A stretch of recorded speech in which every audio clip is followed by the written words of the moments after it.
Good morning and welcome back to Wishwell Farms. It is a gorgeous early November day here on the farm.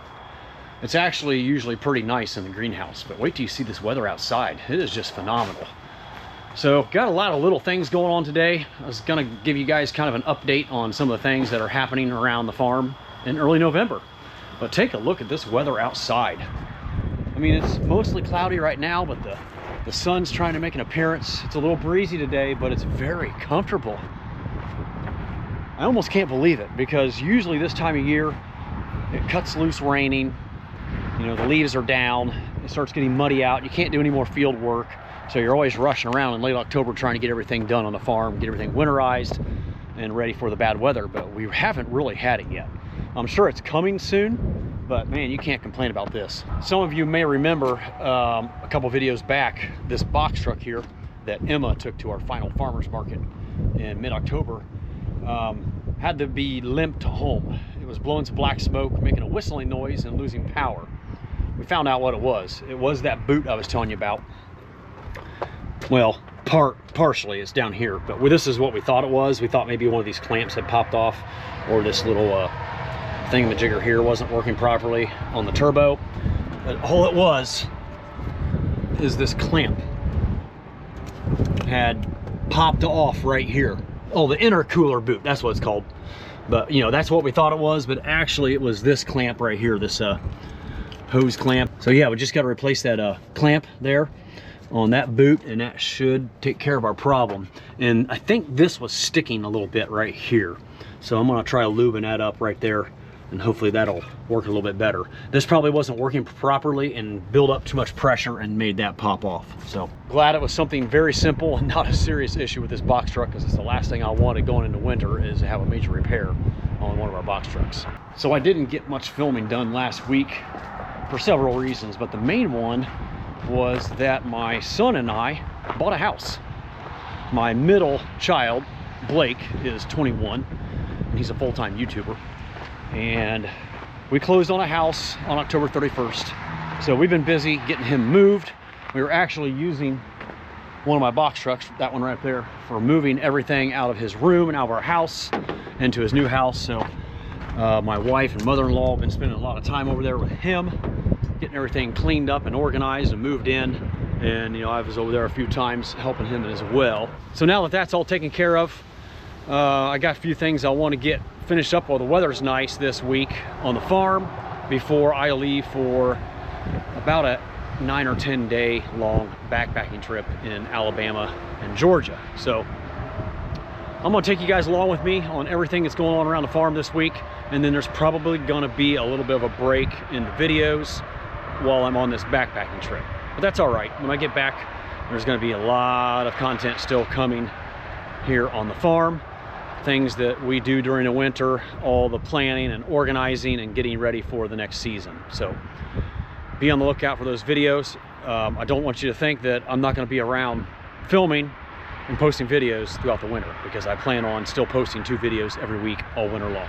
Another thing I'm going to be working on today is getting these 2 trailers put in one of our barns down the road at our other farm. I don't like to leave them out all winter because snow and rain finds its way in and can rot out some of the wood. I left them out last year and I kind of regretted it, because I found a few rotten spots on the floor and on one of the shelves. So we'll get those back in the barn, get them out of the weather. And I was just down here in the grape house, and I forgot to show you guys, you know, the finished product. This house is completely winterized and ready for next season's crops. You can see I zip tied the little irrigation lines up to these T-posts. That way we could sweep the floor, get everything cleaned up out of here. I do want to bring my leaf blower out here and just blow some, make sure all the weed seeds are blown out of here. I see some that have gathered on the, over by the baseboard along the side, the edge of the greenhouse. I want to get those all blown out, and then this greenhouse will be completely ready for putting down the grow bags for next year's hydroponic tomatoes. While we're talking about greenhouses, I'll show you what's going on out here in the other greenhouses. If you're wondering why this hose is out here, it's because I've been watering our 3 new little pine trees down there that my wife planted. It was bone dry. It was during the drought when we planted those, so I've been watering them a couple times a week just to make sure they get a good start. So this is our little greenhouse, our small house we call it. And you can see we haven't even touched it yet. I feel terrible that we have not gotten this all cleaned out, but this is the one we plant last, and it's the one I'm worried about the least currently. We will get that one taken care of here in the next week or two, but the first thing we're going to work on this morning is finishing up greenhouse number 1. We call it our tall house. I'll give you a little look inside here to show you what's going on. It is just about ready. The only thing that's not done is sweeping up these little piles that Emma made. So we'll get those loaded up into the wheelbarrows, rolled out the back door, and I think it's still a little bit of a mess back here. I mean, it's not too bad, but you can see it's kind of messy up in here, you know, where these buckets are stacked. The reason those are stacked there against the wall and not here where they belong is because when we drag all the plants out, it catches these buckets on the end as we make our way to this back door, and it just tips them all over and makes a big mess. So I always remove about 10 buckets from each row at the end, and these drip lines are usually up out of the way, but now that all the plants are out, you know, they're just laying down there and we're ready to put the buckets back in place. And fortunately this year, I don't have to dump the perlite, I should say, out of these buckets. We do that every other year. So it was done last year. So this year, all I'm going to do is top them all off, and they'll be ready for plants in early to mid-February. But you can see there's a lot of perlite left in these buckets. I mean, they're 90%, 75 to 90% full currently. So it'll probably only take a dozen bags of perlite to top those all off in that greenhouse and be ready for next year's crop. All right, I'll show you up here in greenhouse number 2, our long house. We're finally making a little bit of progress in here. Man, it is windy today. Wow. We have a long way to go in here, but the hard part is over. All the plants have been drug out. All the weeds have been pulled. I mean, weeds like that are in the buckets. We're not pulling those. We have to dump all these buckets. So even though all the plants and weeds have been taken out of here, you can see it is quite a mess. It's a lot of raking that has to take place in here. And the next job is taking all of these cubes out and throwing them in our dumpster. This is one thing that we have to throw in the landfill, unfortunately. I'm not going to bury it on my farm, and they don't burn. The only thing that will burn is the wrapper and the stalk. The rock wool cube will not burn. Sometimes it's known as stone wool. It just depends what company you get them from. We get ours from Grodan, the Delta. So it's called rock wool. So we got to rip all those out, throw them in wheelbarrows, roll them out the back door, make a pile, and then we'll throw them in the dumpster. But I can't do it today because my dumpster's full. I need to call the landfill to have my dumpster cleaned out. And then we can throw all these cubes in here. And then we'll get all the buckets stacked on the flatbed wagon that I'll have parked outside the door here, roll it out in the field, and dump the perlite into the field. And that's actually a good soil amendment. There's nothing wrong with throwing perlite in the field because a lot of your starter mixes have perlite and vermiculite in them. It is actually good for the soil and good for plants. So it's been 2 years. Well, it's been 2 years since we put fresh perlite in these buckets. Last year they were just topped off, kind of like I'm going to be doing in the other greenhouse. So it is time to, unfortunately, have to remove all these buckets and get them dumped and start fresh. And it is a big job for only 2 people. It's just me and Emma right now. Hopefully my son Gavin can help on Wednesday and Friday. I think those are his 2 days that he's not at college, or at least has shorter days at college. And he's still living at home. He's commuting this year. For the last 4 years, he's lived on campus at Cedarville University in, I guess that'd be South Central Ohio. But yeah, he's on his final semester, or final 2 semesters, so he decided to commute this year. And hopefully he'll be available to help us do that job because that's a big job. And finally, our transplant or starter house, seed house, whatever you want to call it. It's kind of a mess in here. We got to empty these old leftover, looks like cauliflower. Those are melons. Old melons that never got planted because we ran out of room. We overplanted, overseeded. And I believe this is some Yeah, that's some extra cauliflower. We ran out of room, had too many plants. So we got to get all that cleaned up, pull all these weeds out of here, and get this ready for seeding next year's hydroponic tomatoes. Actually, the hydroponic tomatoes will be seeded and sprouted in my basement, and then they'll be moved out here in about 2 to 3 weeks after that. And they'll be out here for about a month growing until we move them into the Beto buckets in greenhouse number 1.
All right, we are officially done winterizing and cleaning the tall house, greenhouse number 1. The only thing left to do in here is to top off all the Dutch Beto buckets with fresh perlite. I usually don't do that until December or January. So now that we're finished in here, we're moving into the next greenhouse to start removing the old rock wool cubes.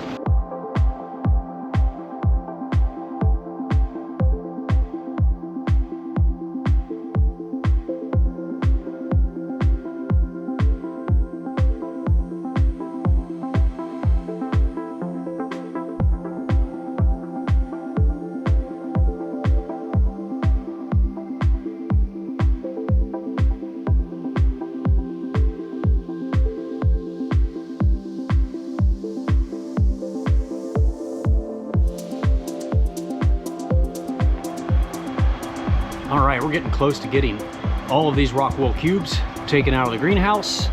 And next on the list will be removing all the buckets, stacking them on a flatbed wagon outside the back door at the other end of the greenhouse, and getting the perlite dumped into the field, and then sweeping up, raking up all this junk on the floor in this greenhouse. And then we'll be one step closer to having this one completely winterized as well. That was absolutely miserable. Look at this disastrous mess. I don't even know how we're gonna get this stuff out of here. It's all gonna catch the buckets. It's so crispy and crunchy and full of like black mold spores. I mean, look at my arms. It almost kind of reminds me of soybean dust in the grain bin, and usually we have a face mask on for that. But look at my arm right here.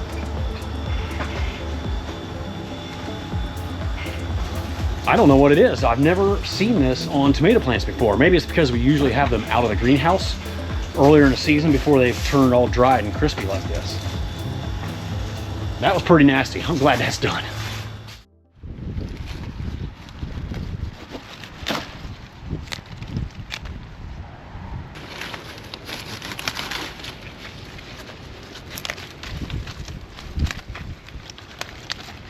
Wow, look at all these tomatoes out here. 99% of them are rotten.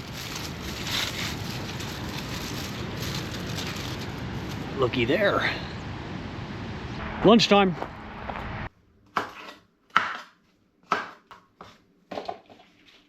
Some beautiful looking cauliflower still. And broccoli. All right, I want to steam that in the microwave and slice up our tomato next. Cover it with some saran wrap.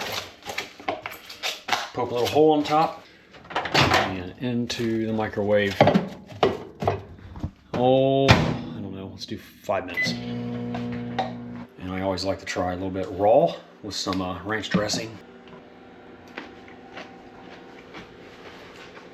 I think the cauliflower takes on a sweeter flavor late in the season. It's really good.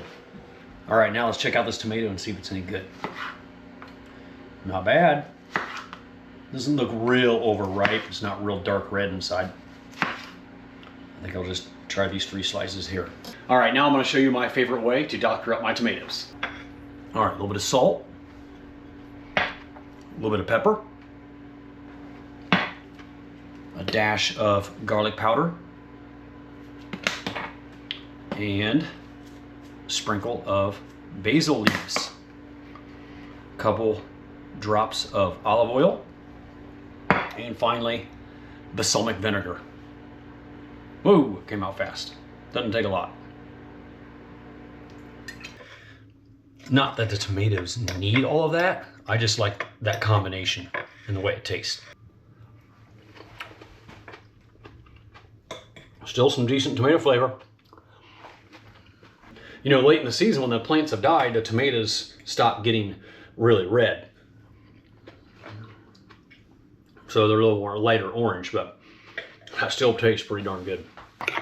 Broccoli and cauliflower turned out really good. A little bit of butter, salt, and pepper.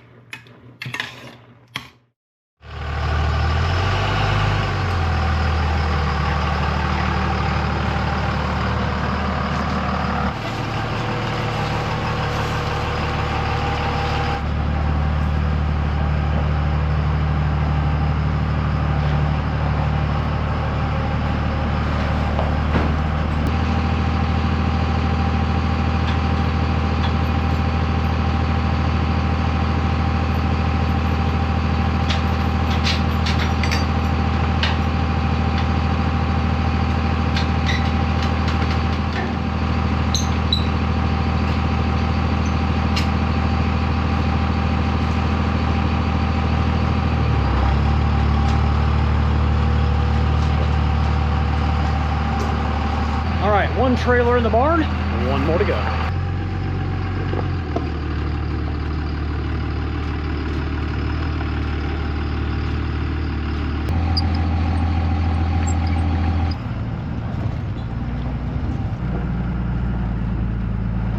All right, both of our money make and market machines safely put away in the barn for winter. If you are interested in learning more about our peddler trailers, I will put a link down below in the description of the company that these come from. They're just on utility trailers, and I built the shelving inside, but the canopy and the steel come as a kit to be mounted onto utility trailers, wagons, or pickups. So if you're interested in those, check out the link in the description. All right, just one more item on the agenda for today before it starts getting dark. I hate this darn time change. Actually, I have mixed feelings about it. I do enjoy that extra hour of daylight in the morning. Just helps me get moving quicker to get things done.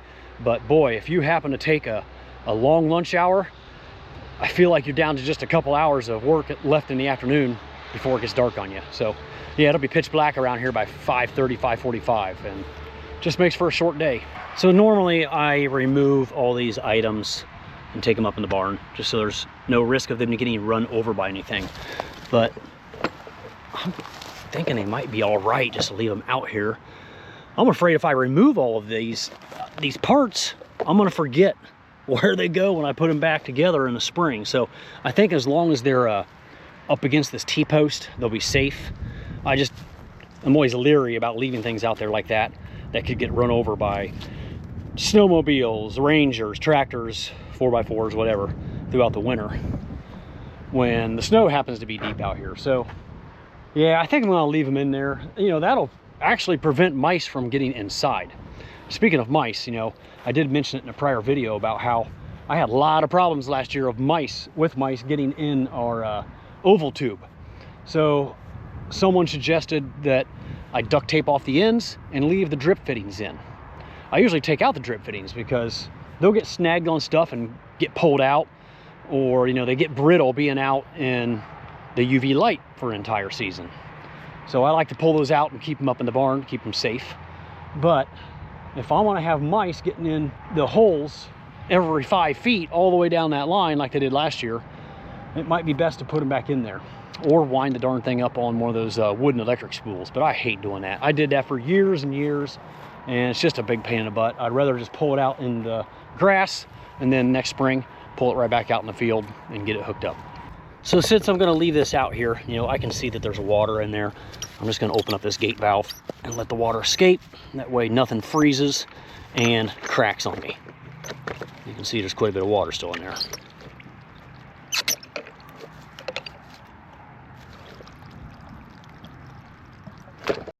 So this is our well pit that I irrigate out of. And you can see well, maybe you can't see it. There's a gate valve about 2.5 feet down, maybe 3 feet down. And this one, as you can see, is full of water. It's got a foot of water in it. So I don't know if that's seeping in from underground or if there's a small leak in it. I've dug this thing up so many times over the years to fix leaky gate valves. And I thought I had it fixed permanently this spring. Obviously, I don't. Or, you know, maybe water, when it rains really hard, it's like a river coming down through here. I got to fix this big rut here. And maybe water is flowing down and just filling up the little pit there when it rains real heavy. Maybe there isn't a leak down below. I don't know. But this whole area is just a disaster. It used to be nice and level and full of big stones, and I could drive anywhere right in here. It's just never got fixed completely this summer because I started getting busy and I kept putting it off. Normally I have my drill with me to do this, but my son is borrowing it. He's putting up some shelves in his new house he just bought.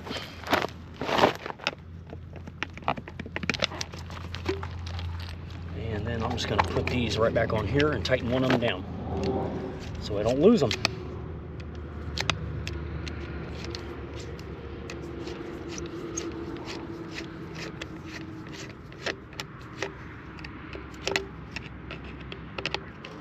Now the way I'm going to winterize this well pit area is I'm just going to stuff some insulation down in those holes, and then I'll put the cap on top like that, and I've never had pipes freeze on me yet, even at 10 or 15 below zero.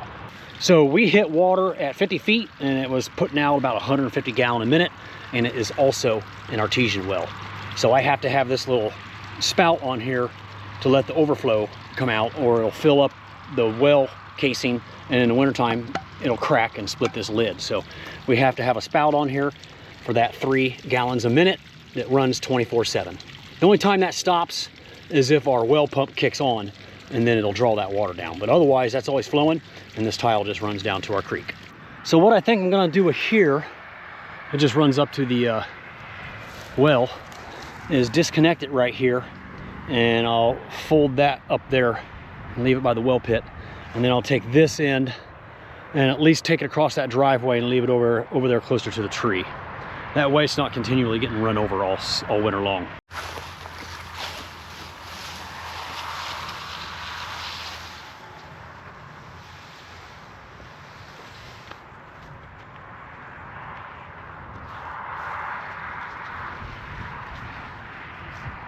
Alrighty folks, I think this is where we're going to wrap up today's video. Later on this week or early next week, our garlic planting video will be coming out, as well as another video of me talking about 2 crops that I will no longer be planting on our farming operation. So please consider subscribing if you haven't already, so you don't miss out on those 2 videos coming up soon. Thank you so much for watching. I really appreciate it. And don't forget to like the video if you enjoyed the content, and I'll see you all again real soon down the farm.